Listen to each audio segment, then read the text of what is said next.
napakasaya ko po na nangyari po ito ngayong gabi.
Jonah, will you marry me?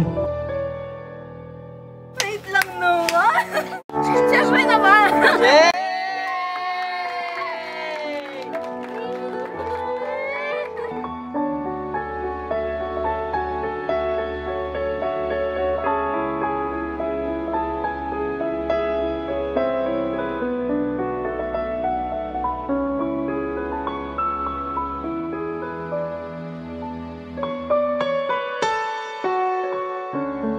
Sana, mga anak, magmahalan kayo kasi yun ang magiging tagumpay ng buhay natin.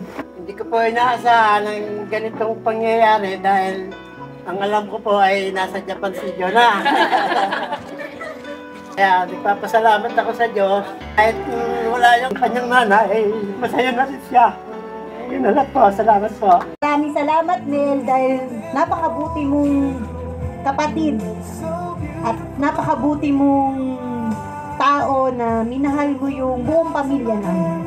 Hindi lang yung kapatid ko, pati kami. Damay kami lahat. Salamat! At ikaw, Ning, I love you, baby.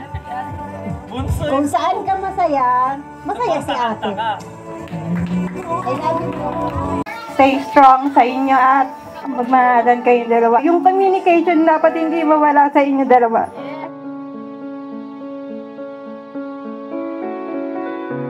Congrats sa inyo. Ingatan mo yan ha. Baby namin yan. Kaya nga katyang ha. Okay. Senda lang lagi si God sa buhay ka para magtagal, no? Congrats.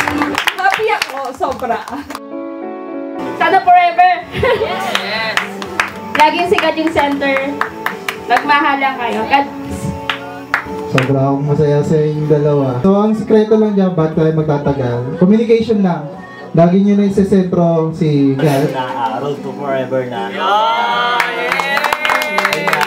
LDR kayo, communication is laki talaga. Nakakatuwa kasi yung nangyari sa kanila almost 4 years na long distance kayo pero still, pero tingnan nyo naman, lalo pa silang pinagbuklod, lalo sila nagkaroon ng tiwala sa isa't isa. Yun yung isa sa mga pinaka-the best na nangyari sa inyo na mula nung naging LDR kayo hanggang sa nangyari ngayon ito.